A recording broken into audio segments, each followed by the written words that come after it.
ça c'est mieux. Là, tu y es, là. Je m'appelle Alain Figlars. Je suis acteur, cascadeur et chorégraphe de scènes d'action pour le cinéma. J'ai travaillé sur des films comme 36 quai des Orfèvres, Bourne Identity, Tekken ou encore Lucie. Je pars de là. Bon. Où est ton portefeuille, toi? Je fais du faux en m'inspirant que du vrai. Pour ça, je fais le tour du monde à la rencontre des unités commando les plus prestigieuses. Et là, je suis dans ma salle d'entraînement avec Robert Paturel. Après 20 ans de carrière au RAID, Robert est une légende vivante de la police nationale. On a deux spécialistes. Un spécialiste du mytho, du faux, et un spécialiste du vrai. Depuis la création du RAID, Robert a été de toutes les opérations les plus sensibles et les plus dangereuses. Ce formidable combattant est aussi conseiller technique sur certains de mes films. Et c'est avant tout mon ami.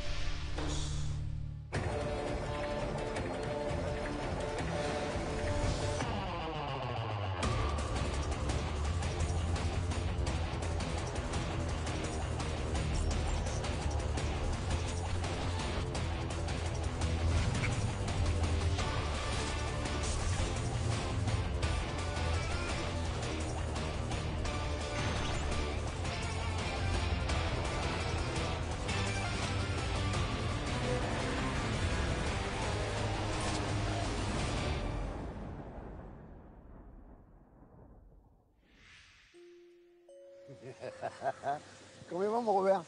Ça va? Ça va, calme et toi, en forme? Tranquille, ouais. Ouais, je suis fatigué, trop tôt. Fatigué? Ah, yes, ça commence. Trop tôt pour toi. Ouais. Je voulais qu'on commence ici parce que c'est un lieu particulier. C'est un lieu historique pour nous, l'intervention du RAID et de la BRI. Avec toutes les pancartes que l'on peut voir maintenant aujourd'hui et puis les fleurs qui sont déposées tous les jours. Et puis bien sûr la police qui va garder en permanence maintenant ce lieu. Tu te prépares pour une semaine d'entraînement avec nous? Tu es prêt? Alors, moralement, ouais. Mentalement, ouais. Physiquement, on verra. Allez! Non, mais c'est quand même incroyable, hein. C'est incroyable. Ça fout les jetons, hein. Un peu. Ouais.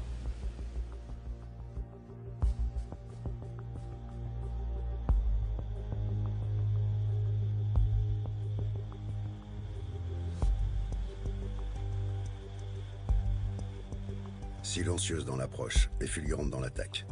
La panthère noire est le félin le plus redouté. Elle est l'emblème du RAID. Avec ses aimants noirs, le RAID est l'unité d'élite de la police française.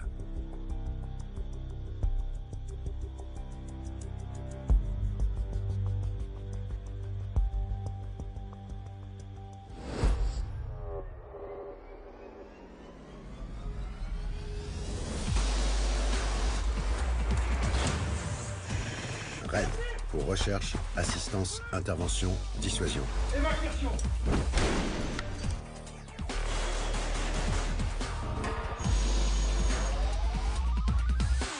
Prise d'otage, arrestation à haut risque, contre-terrorisme. Avec plusieurs centaines d'opérations par an, le RAID incarne avec justesse sa devise: servir sans faillir.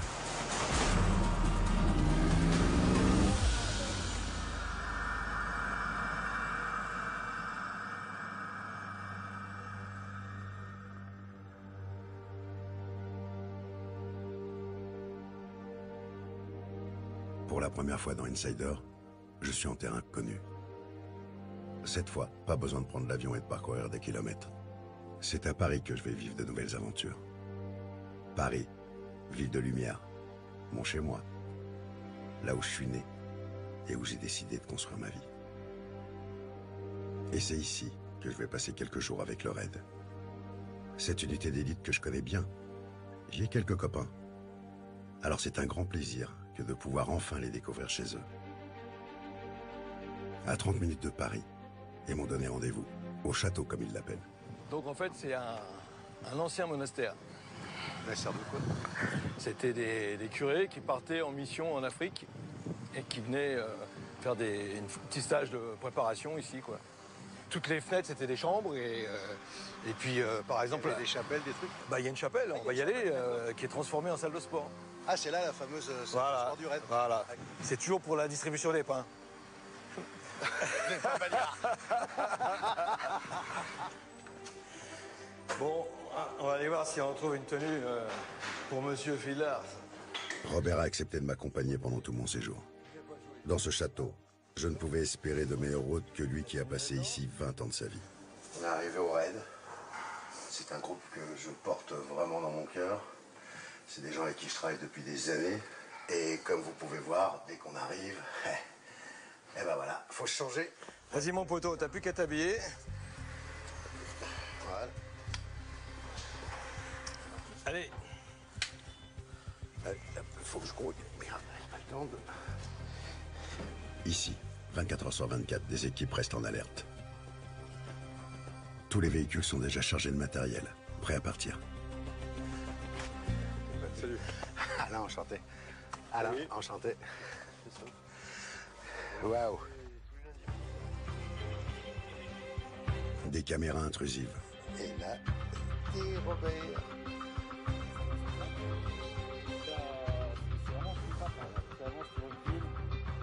Des drones qui roulent. Des drones qui volent. Jusqu'à la micro-caméra endoscopique. Mais je découvre aussi tout leur matériel de protection. Et c'est du lourd. Chaque spécialité a son camion, comme vous, briefing toute l'année, du camion toujours prêt. On contrôle tout pour être sûr que quand ça sonne, déjà être prêt rapidement, avoir vérifié notre matos et s'occuper et se concentrer plus rapidement sur la mission qu'on doit accomplir. Une discipline et une méthode bien rodée depuis leur création. Le RAID fête cette année ses 30 ans.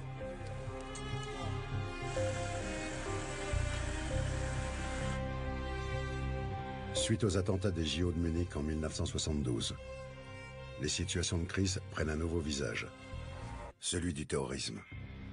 En France, la police nationale décide elle aussi de se doter d'un corps spécialisé. Le RAID est fondé le 3 octobre 1985 par le commissaire Robert Broussard. Depuis, on leur doit entre autres l'arrestation des membres d'Action Directe en 87, la résolution de la prise d'otage de la maternelle de Neuilly en 93, la neutralisation de Mohamed Merah en 2012, ou encore plus récemment la libération des 26 otages de Vincennes. Le RAID, c'est 300 policiers répartis dans toute la France. En 30 ans, ils ont accompli 15 000 opérations et depuis le début de l'année, libéré 57 otages. Maintenant que les présentations sont faites, c'est le début des hostilités. Et d'entrée, je ne me sens pas très bien. Normal, ils vont me confronter une fois de plus à mon pire ennemi, le chien. Tu vas revêtir la fameuse tenue d'homme d'attaque là. Tu seras certainement dans la peau d'un individu retranché, un forcené, ça je crois que tu sais faire. Et on t'en dit pas plus, on te laisse un peu la surprise. D'accord. J'adore les surprises. J'avais dit que j'aimais pas les chiens. Bah tiens, quand on en parle du loup, c'est bizarre, les chiens, je la sens pas. Il n'y a rien de naturel à se faire attaquer par un chien, tu comprends bien. Je suis d'accord avec toi. Donc le but du jeu pour toi, ça va être de proposer l'endroit où tu voudrais qu'il te morde. Alors nous, on a une préférence sur le bas du corps. Je t'explique pourquoi. Parce que quand un chien il est en mordant sur une des deux jambes, ça laisse la possibilité au groupe qui rentre de pouvoir engager le haut du corps sans pour autant blesser le chien, tu comprends? Et ensuite, une fois que le chien sera rentré, de toute façon, tu vas subir. Tu évites de tirer sur le chien. Sur le chien, bien sûr. Pour moi, c'est l'enfer. Toi, je t'adore, toi. Je t'adore. Là, il n'y a rien pour l'instant. Putain. Allez, ah voilà, c'est reparti. Oh putain. Je vais adopter un chien, ouais, t'as raison. Pas question d'être ridicule devant ces gars. Je dois y aller. Je vais devoir jouer un forcené qui finira par être maîtrisé après que le RAID ait lancé un chien d'attaque sur moi. Le chien est l'outil indispensable pour désarmer un individu sans que les opérateurs n'aient besoin de faire feu.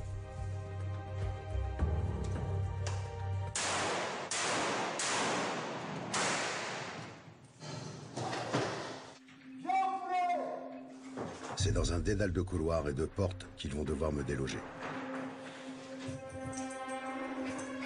Rapidement, ils cherchent à me localiser avec leur drone.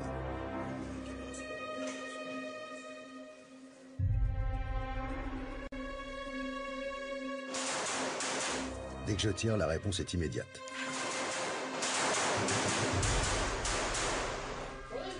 L'assaut final n'est pas loin.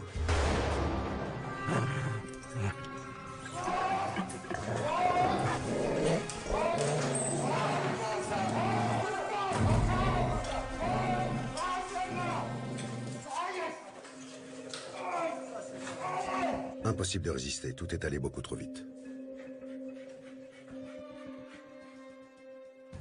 Le truc le plus énorme, c'est que j'ai même pas vu le chien arriver avec le flash, j'ai pris en pleine gueule. Bah oui. Et du coup, putain, j'ai eu le temps de faire ça. J'ai même pas vu arriver le clébard. Je ne dis rien, mais je sens encore ces crocs autour de mon bras. J'ai eu super peur. C'est flippant. Alors les pompons, tout ça, c'est... Je préfère une pression humaine, moi. Mais là, le chien, oh là là, c'est flippant, quoi. Je fais le con et tout, je fais le malin, mais je suis mort de peur. Pour le second exercice, je vais cette fois être du bon côté. Intégré dans le groupe d'assaut, c'est moi qui vais interpeller en premier le forcené avec l'aide de mon nouveau copain, le chien. Et vous deux en binôme, vous rentrez dans la pièce, une fois que le chien, lui, il a mordu. T'appelles le garçon. Voilà.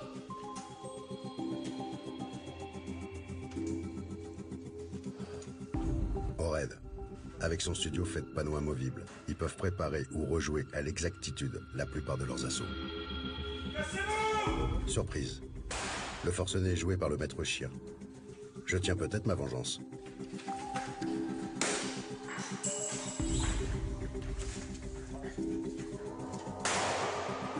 Malgré la grenade, le chien fonce sur sa cible.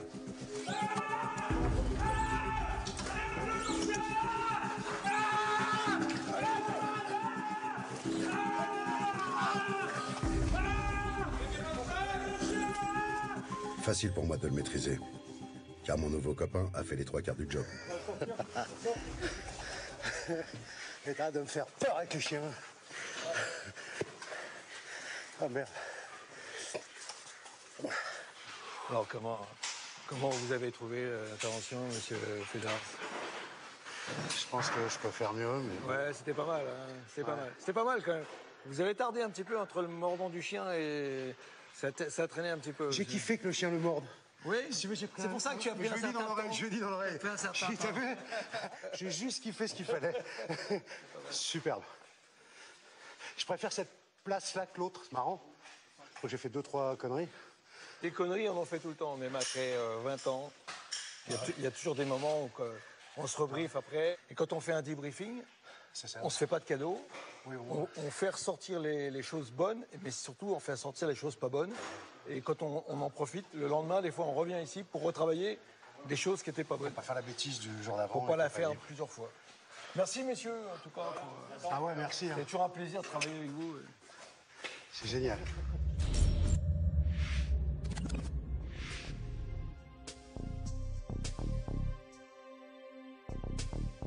Je connais certains membres du raid depuis quelques années, mais c'est la première fois que je rentre dans leur stand de tir.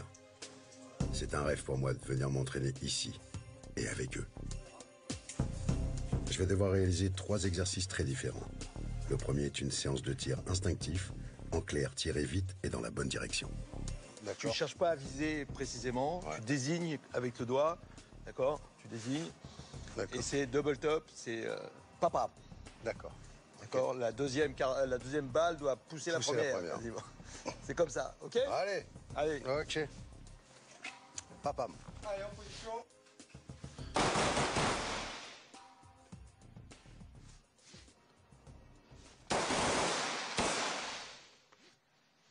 Voilà.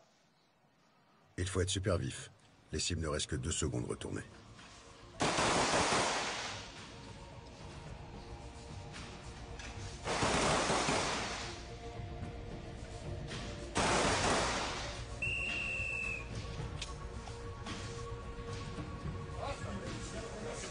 Donc là, le but, c'est vraiment de rester, de face, bah oui. de présenter la surface la plus grande au niveau du gilet. D'accord. Et puis de, voilà, vraiment, là, c'est les 2 mains qui poussent et ça va Ah te bah mordre. oui, je vois, tout est à gauche. Oh putain, j'ai tout fou. Non, il y en a 3 belles. C'est les premières.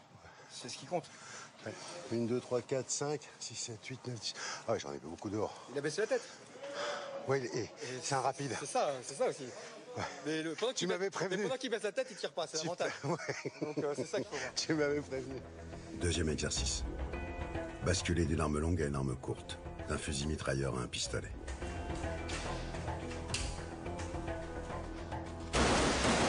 Le but, avoir des automatismes pour qu'en cas d'incident de tir, on puisse rapidement changer d'arme. Naturellement, tous les hommes du raid savent aussi bien tirer en gaucher qu'en droitier. Malheureusement, c'est pas mon cas. Mais je sens en permanence la bienveillance de Robert derrière moi.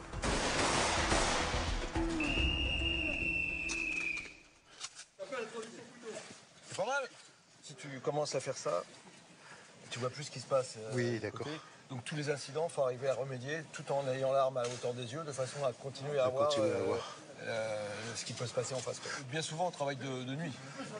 Donc ça sert à rien de regarder. Tu vois, tu vois pas tes mains. Que de la sensation. Tu dois le faire tactilement, tu as des yeux au bout des doigts. On m'explique ça depuis des années, tout le maintien, cette espèce de calme à avoir, le regard sur les cibles. J'ai la chance d'avoir Robert, même pour mon boulot, hein, de façon à ce qu'il me donne des petits trucs vraiment de pratique. Il me donne tout de suite le petit mot qui va bien. Par exemple, là, il me dit « Alain, t'es pas au stand, n'essaye pas de tirer vraiment super bien. » C'est des tirs réflexes. En plus, il est dans son truc, là, il est dans son bain. Donc là, je suis vraiment dans sa famille. Donc ça, c'est génial. Et là, je redécouvre un Robert avec un autre système de perfectionnement, quoi. C'est génial. On va faire un dernier petit truc. Bon, c'est ludique, mais en même temps, ça a quand même son utilité. Dans la réalité, on va rentrer dans une pièce, on va balancer de la grenade, on va secouer, bouger les meubles, etc. Donc tu arrives, t'es oxy, tu perds un peu la notion de l'espace. Et il y a un moment, il va peut-être falloir tirer et être quand même lucide à ce moment-là et savoir souffler et se poser avant de tirer. Donc là, on va faire un petit truc qui va nous remettre dans les mêmes conditions. Tu vas partir d'ici, tu viens toucher au niveau du plot. Ouais. Et là, tu pars pour faire, c'est moi qui donnerai le top, hein. 5, 6, 7, 8 tours. En gros, hein, tu vois. Et moi, je te donne le top. Au moment où je te dis top, ça sera la même chose pour les deux, hein, parce que lui, il fera la même chose. Là, l'arme est toujours à l'étui. On va au tapis. Et j'ai le droit de sortir mon arme uniquement quand j'ai les deux pieds sur le tapis. Je sors mon arme, 2 cartouches. Je remets mon arme à l'étui et je repars là. Et ainsi de suite jusqu'à temps que le chargeur soit vide. Troisième et dernier exercice. Asphyxié et désorienté, il faut malgré tout mettre dans la cible. Ok, stop. Allez, on y va. Et là, on tourne, allez. On tourne, regarde, c'est bon. Allez, on tourne. Ok, on va au tapis, top. Wow. Allez, on va les pieds, on y repart. C'est parti. Allez, on tourne, on regarde, on va. Ouais, encore. Top. Putain.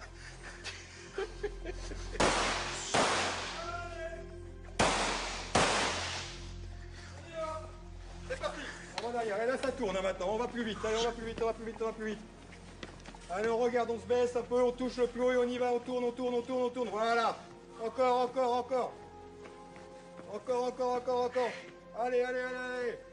Allez. Top. Ah.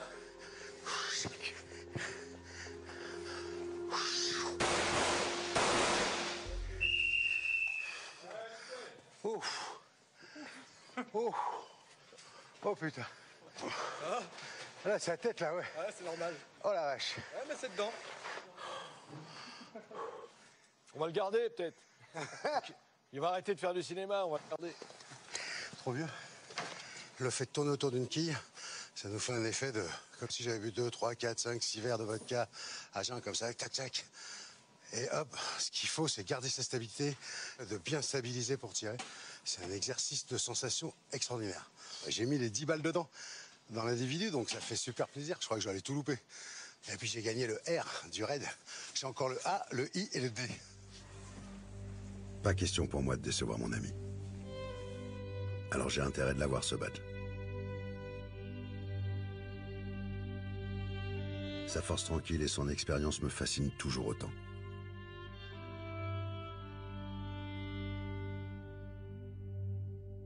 2 heures plus tard, j'ai l'occasion de pouvoir converser avec le grand patron du raid, Jean-Michel Fauvergue. Comment tu pourrais nous présenter la façon dont le raid intervient? On s'informe au maximum de tout ce qui se passe partout. D'accord. Et en particulier dans les pays développés qui nous ressemblent en termes de menaces, quoi. Donc on essaye de cadrer, de voir comment les choses évoluent. Et à partir de cette évolution-là, on voit comment les individus, en particulier radicalisés, comment ils agissent. Est-ce qu'ils se rendent, est-ce qu'ils ne se rendent pas? Est-ce qu'ils vont tenter de négocier? Oui, non. On analyse tout ça et en fonction de ça, on s'aperçoit qu'il y a des grosses tendances. La tendance lourde, elle est simple, ils ne se rendent jamais. Donc en fonction de ça, on a développé des process d'intervention, ce qu'on appelle nous la non-réversibilité, qui est un système d'assaut immédiat et continu pour aller jusqu'au bout de soit de la reddition, soit de la... D'accord, enfin, une fois que c'est parti, en tout cas, on va jusqu'au bout. Comment le patron du raid reçoit psychologiquement, émotionnellement, une affaire comme à Vincennes? C'est compliqué parce que quand tu es patron du raid, tu as un objectif à atteindre. À Vincennes, très clairement, c'était délivrer les 26 otages qui étaient... 26. Il y en avait 26 et 4 qui ont été tués, mais il y en avait 26 vivants et qu'on a délivrés vivants. Chacun a sauvé 26 vies, quoi. Et nos otages qu'on a reçus ici nous disaient sauver une vie, c'est sauver le monde. Donc on a sauvé 26 mondes et le but du raid, c'est de délivrer les otages. Ensuite, moi, la différence que j'ai par rapport à mes opérateurs, c'est que non seulement je dois délivrer les otages, mais en plus, j'ai dans ma tête la ferme intention et la volonté de ramener mes gars chez eux, dans le meilleur état possible. Alors on a eu des blessés légers sur Vincennes, on s'en est bien tiré, ça aurait pu être pire. Donc moi j'ai ces 2 objectifs en tête.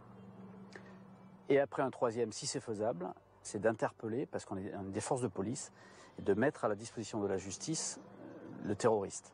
Si c'est faisable, là ça ne l'était pas, ça l'était visiblement pas. Et les pertes, comment on gère parce qu'il y a forcément eu du bobo chez vous? Le raid a perdu 3 policiers en opération. Depuis la création? Depuis la création, depuis 85. Il y a eu un paquet de blessés.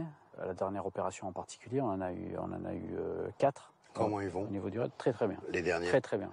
Ouais. Ils ont repris le boulot, ils ont tout repris. Tout impeccable. C'est cool. Mais tu n'as pas que ça comme oui. entre guillemets perte. Tu as le mental. C'est à ça que je voulais revenir. Ouais. Et alors, il y a une très grosse évolution qui s'est passée sur l'affaire de Vincennes. La très grosse évolution, c'est que ça a été filmé en direct par toutes les caméras au monde. T'en souviens? L'effet induit, c'est que les familles de nos gars et de nos femmes ici voient l'opération en direct, balisent complètement, parce qu'effectivement c'est une opération de vive force, traumatisant. Et voient ensuite les 2 blessés, en particulier on en voit un, être traînés, sortis parce qu'ils ne pouvaient pas marcher, et se disent c'est mon mari, c'est mon frère, comment il va, il est mort, il n'est pas mort, il est touché gravement, etc. Et ça a mis les familles dans un état de stress épouvantable. On essaie d'apprendre l'humilité, parce qu'on sait qu'une affaire qu'on a fait comme Vincennes, qui est une réussite totale, eh bien demain on refait la même. Et la différence entre la réussite totale et l'échec complet, c'est une feuille de papier à cigarette. Je découvre à quel point ces policiers s'adaptent et anticipent les mutations permanentes de la criminalité. Beaucoup de travail et beaucoup de passion chez ces gars-là. Moi, ce soir, je vais me coucher, tandis que certains d'entre eux resteront en alerte.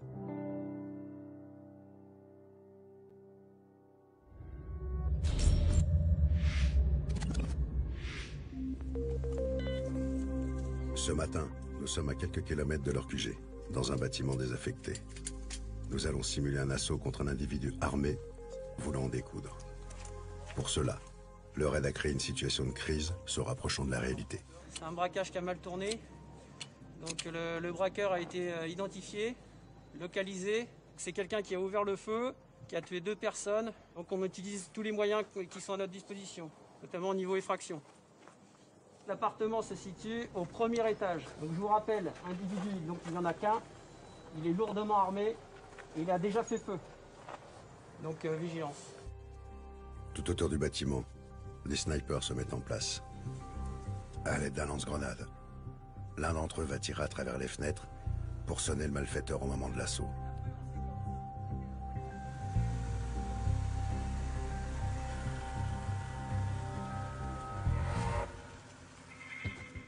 Avançant parmi mes camarades, derrière leur véhicule blindé, je sens doucement la pression monter.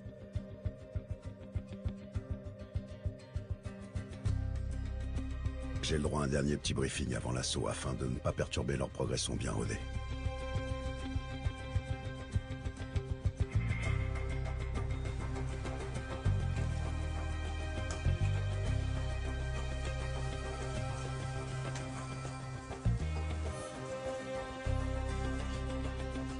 Une charge explosive est rapidement posée sur la porte principale. Tout le monde attend et mon pouce s'accélère. Très rapidement, on investit pièce par pièce.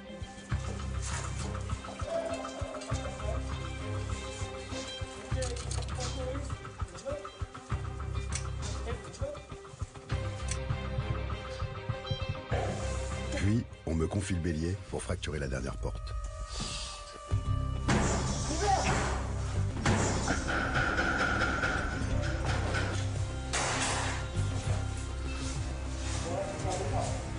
Pour désorienter le braqueur, les snipers tirent 2 grenades. Les opérateurs du raid lancent la 3e. Il a ouvert le feu. On a riposté.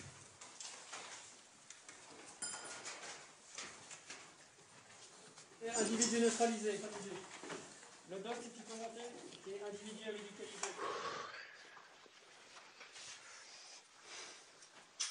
Ok les gars. Génial. Le feu? Non. Terrible. Ça pète, hein? Le mec à l'intérieur. C'est plus rien ça. Ouais, c'est ça aussi, ouais.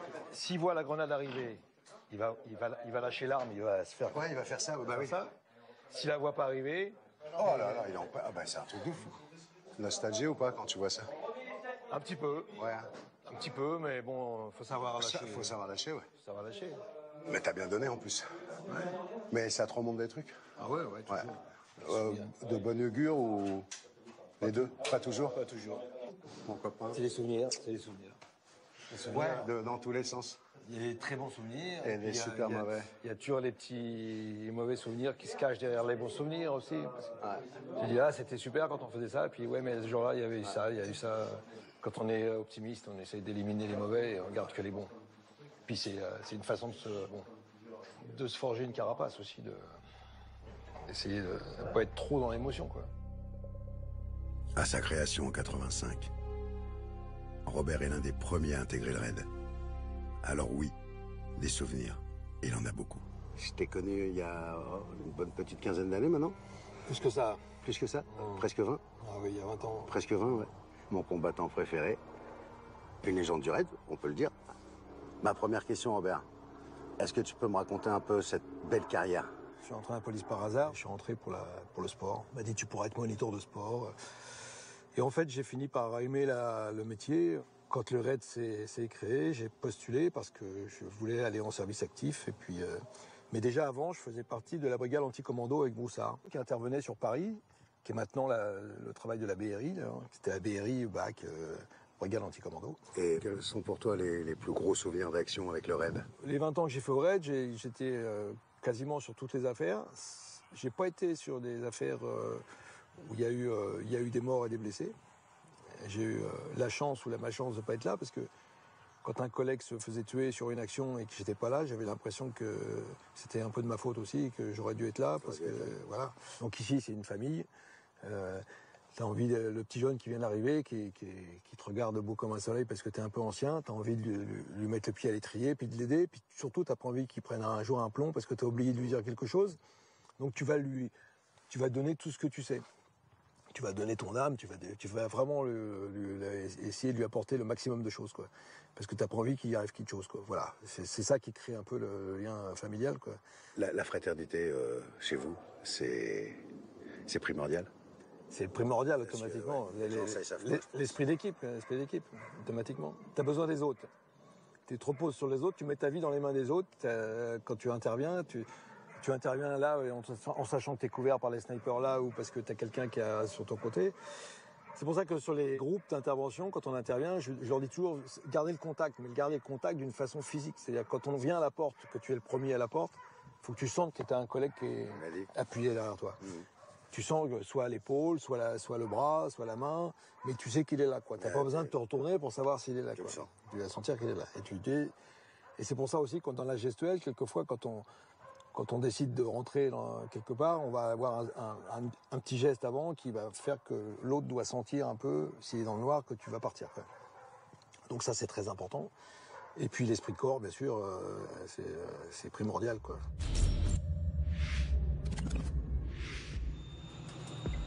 Pendant que moi je parlais avec mon copain, eux, ils s'entraînent.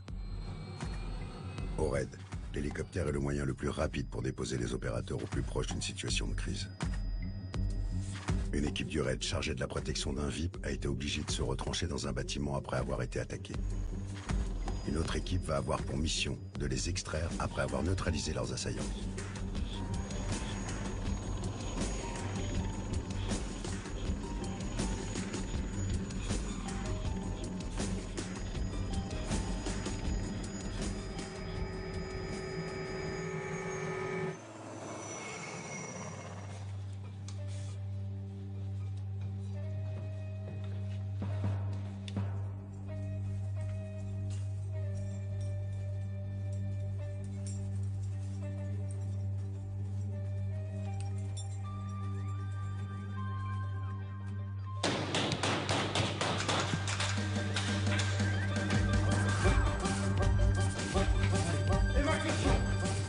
Une fois les deux équipes réunies, ils vont devoir repartir au plus vite.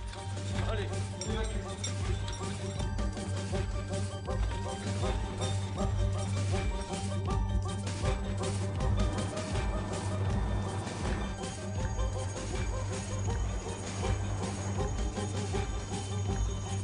L'hélicoptère repose en stationnaire sur le bord du toit, une roue dans le vide.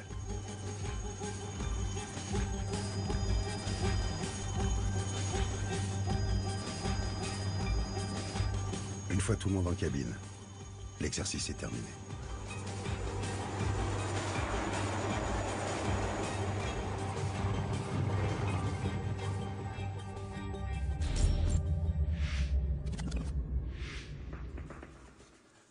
Depuis plusieurs jours, j'enchaîne les séances de tir. Le niveau ne cesse d'augmenter, et je sens qu'aujourd'hui, ils vont vouloir me tester. Tout en se déplaçant, les opérateurs du raid doivent tirer de 5 mètres à 25 mètres, à l'arme de poing et à l'arme longue. Le but de l'entraînement, tout mettre dans les cibles. apparition de la cible, je traite tout de suite, pam, je déplace à droite, bam, et dans le déplacement, je mets une cartouche. Ça marche? Ok.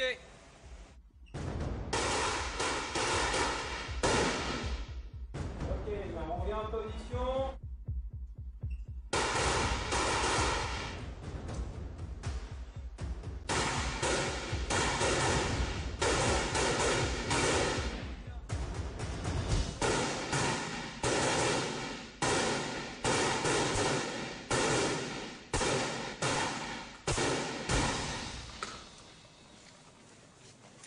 Le résultat ne trompe pas.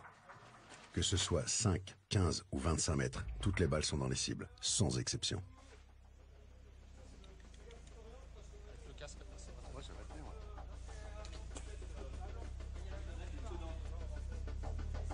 C'est des braqueurs qui ont pris en otage. Donc là, il y a rupture de la négo. Il va falloir donner un assaut d'urgence. D'accord. Les hommes du raid sont des policiers, et ils travaillent dans le cadre de la loi. Ils ne peuvent faire usage de leurs armes qu'en cas de légitime défense, pour riposter. Non, ça j'ai bien pigé. Notre objectif, c'est d'interpeller le mec, parce qu'il doit rendre compte à la justice. Il y a des victimes derrière tout ça. Toi, ton boulot, c'est de l'interpeller. Mon boulot, c'est de l'interpeller. Et la victime, elle va mieux se reconstruire si elle a l'agresseur en face de lui. Même si c'est difficile, même si il faut qu'il ait une sanction. La sanction, c'est pas à moi de la déterminer. C'est ce qui met l'attention, justement. Ça, c'est pas des cow-boys, quoi. C'est pas n'importe quoi, je rentre et je fous le bordel. Vous avez entendu, c'est clair, net et précis. Je suis intégré à un assaut d'urgence pour libérer un ou plusieurs otages. Ils nous ont donné volontairement peu d'informations. Nous ne savons pas combien il y a de preneurs d'otages et ce qui nous attend. Faut pas que je manque de discernement. Car le test, c'est maintenant.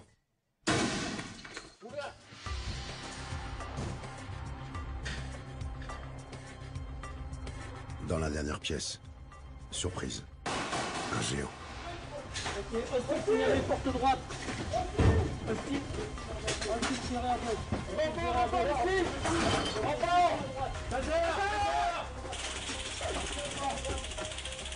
Benoît, il est mobilisé, on Benoît.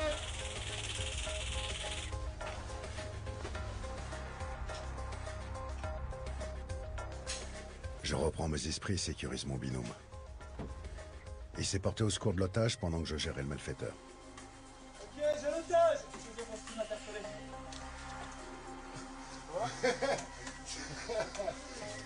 C'est bon pour toi? Ah ouais. Là-dessus, tu peux en profiter maintenant. Donc là-dessus, tu peux y aller. Hein. C'est bon, ça? Ouais, bien. Allez, on va débriefer à l'extérieur.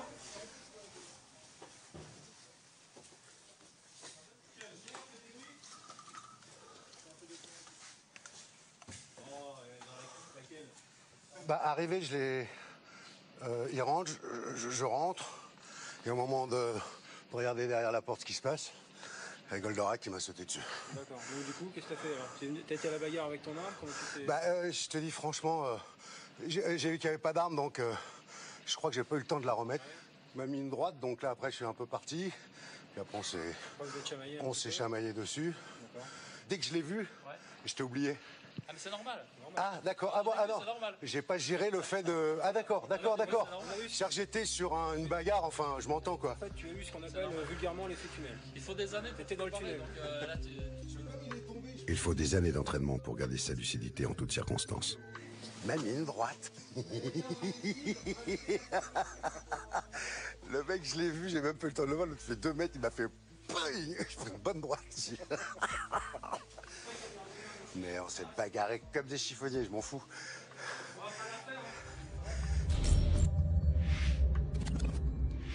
Pour en savoir un peu plus sur l'unité et son fonctionnement, je rencontre Eric, le numéro 3 du RAID. Alors le RAID, c'est une unité qui aura 30 ans cette année, qui a été créée au sein de la police nationale pour pouvoir intervenir en cas de crise grave, de crise que les autres services de police ne pouvaient pas forcément résoudre. Vous êtes vraiment sur le code pénal? Tout à fait, nous sommes des policiers. Même si nous sommes armés, équipés comme une mini-unité militaire, nous ne faisons pas la guerre, nous n'avons pas en face de nous des ennemis, nous avons des criminels, des délinquants, des adversaires, dirons-nous, puisque parfois... Mais pas des ennemis. Mais pas d'ennemis. Combien d'interventions par an, c'est à peu près? Alors, nous interpellons en moyenne entre 250 et 400 personnes par an. Nous procédons à entre 12 et 15 résolutions de prise d'otages et nous avons ensuite entre 60 et 80 opérations sur ce que nous appelons des forcenés, des retranchés, des personnes qui là encore sont en crise, s'arment ou menacent de mettre le feu ou de faire exploser un immeuble avec le gaz. Et là, dans ces cas-là, nous intervenons pour maîtriser ces personnes en toute sécurité. Donc ça nous fait des centaines d'opérations par an. Le négociateur au RAID, je pense que c'est quelque chose d'hyper important, non? Bien sûr. Nous résolvons 70 à 80% de nos affaires de cœur de métier grâce à la négociation. L'affaire réussie pour vous, en fin de compte, c'est l'individu qui a été pris en bonne santé, les otages libérés, pas de blessés, pas d'effusion de sang, rien, quoi. Exactement. Et c'est ça qui doit être super dur. Alors c'est parfois difficile parce que les personnes essaient de dicter leurs règles du jeu. Donc à nous de les ramener à la raison. Ces personnes doivent intégrer que nous ne sommes pas là pour résoudre l'ensemble de ces problèmes. Par contre, pour essayer de solutionner la crise de l'instant même. Donc on essaie toujours, en se plaçant du côté de la vie, en montrant peut-être la force pour ne pas l'utiliser, qu'on est là pour résoudre la crise. Et surtout, qu'on ne repartira pas. C'est ce que les négociateurs disent tout de suite aux personnes auxquelles nous avons affaire. Nous sommes là, nous ne repartirons pas. Et le groupe, vous voyez, hors RAID, on va dire que parce que là, je sens une ambiance de dingo, quoi. Les mecs, c'est une solidité hallucinante. C'est bétonné. Bah, bien sûr. Quand on part en opération quelque part, on remet un peu notre vie dans la main des copains et les copains comptent un peu sur chacun d'entre nous. Alors, pas forcément physiquement, mais dans le fait de prendre une décision. À un moment, quand on prend une décision, on engage le dispositif. Donc, quelque part, on prend la responsabilité de la vie des uns et des autres. Donc, partager des choses à côté de ça, ça renforce les liens. L'amitié, on se rapproche, c'est extrêmement important. D'accord. Les hommes du RAID maîtrisent toutes les techniques de corde. En mission, quand une partie du groupe est derrière les portes, à l'intérieur du bâtiment, une autre joue les funambules à l'extérieur. En rappel, ils s'approchent discrètement des fenêtres et observent ce qui se passe à l'intérieur grâce à leur caméra.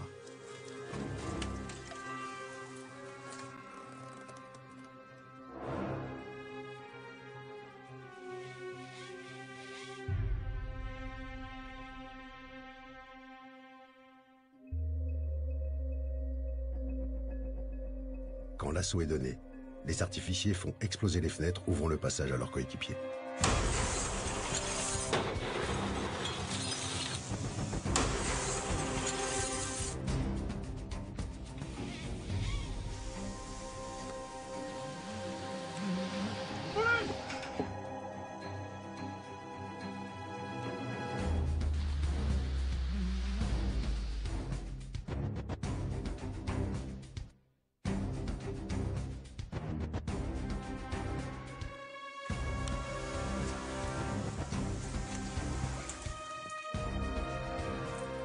Ça a bien pété leur truc.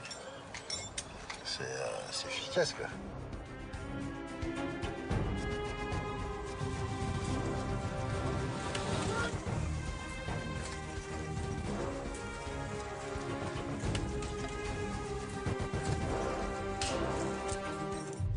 Ça a l'air tellement facile pour eux.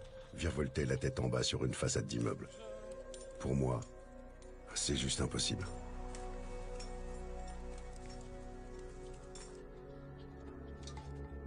Mais pas le choix. Faut y aller quand même.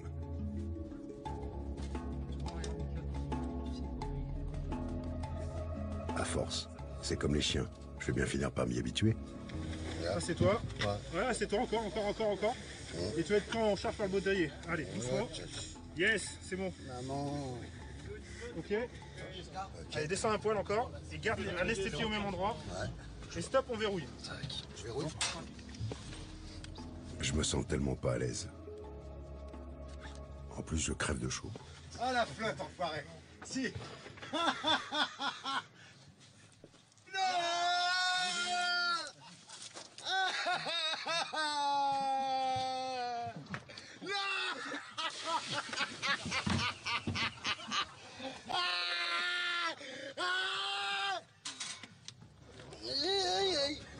Et comme ça, le cul d'abord. Ouais, super. Et on marche un par un. Piégé au bout d'un filin. Je me suis bien fait avoir. Viens.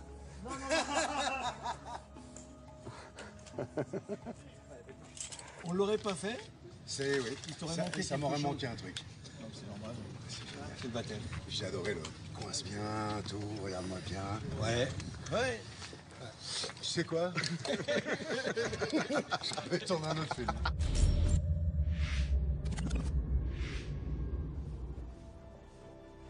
Certains opérateurs du raid sont des parachutistes de très haut niveau. Pour des missions particulières, une arrivée discrète par les airs est nécessaire. Le raid s'est alors doté de spécialistes pouvant répondre à ces besoins.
me suis blessé à l'entraînement.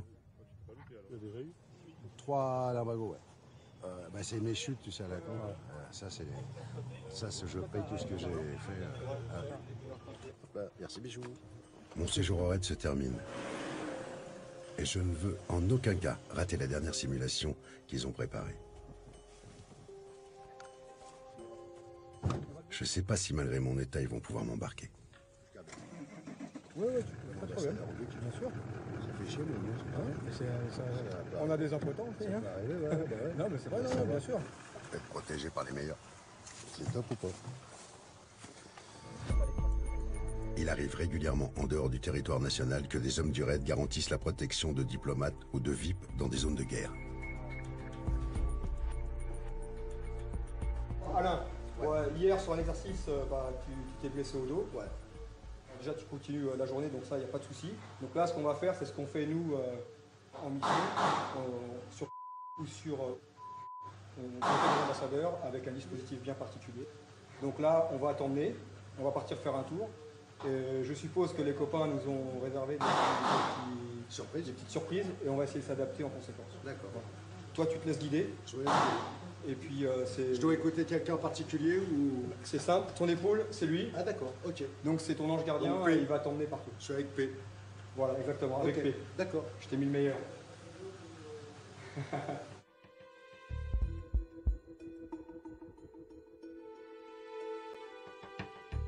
Ok, de Vaussaire, on a. Je rentre dans la peau d'un diplomate blessé. Pour moi, un vrai rôle de composition.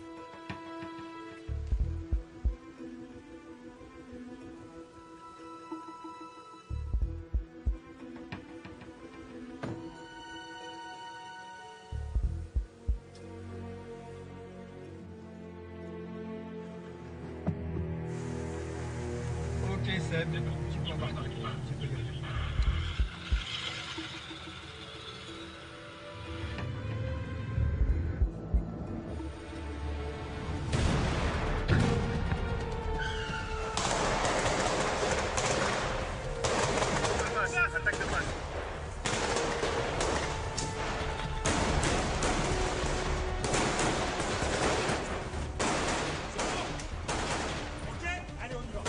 Après l'explosion, ma voiture est endommagée. Alors sous la protection de mon garde du corps, je vais rejoindre le second véhicule.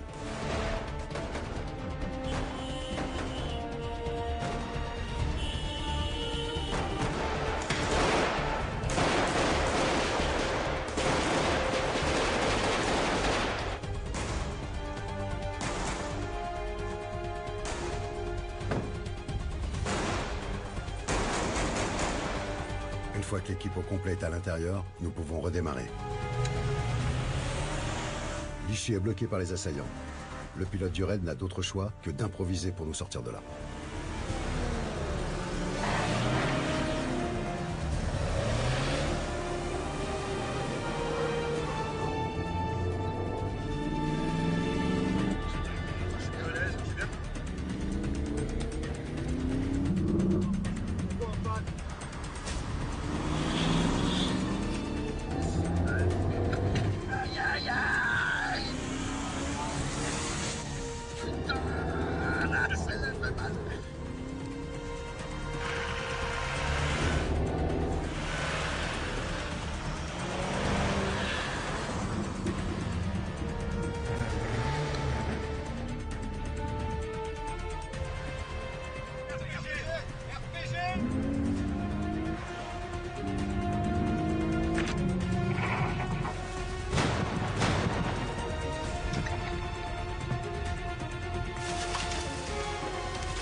Après m'être soigné pendant 10 jours, je retourne au raid pour dire au revoir à tout le monde.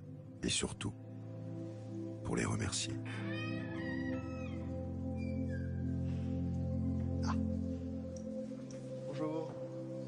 Ah, quand même. Bah ouais.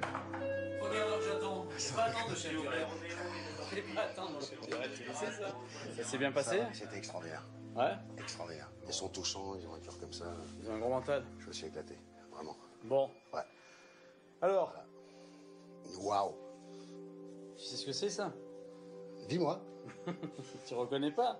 Si, attends, c'est vrai. Ah, il est beau celui-là. Ça c'est pour toi. Alors bouge pas, où est-ce qu'on va, on va te le mettre? On va te le Mais mettre. où? Ici. Ça le fait. Ah, merci. Et avec toutes mes félicitations. Merci beaucoup. Et encore, merci pour... Ah, c'est moi. Celui-là, je suis fier.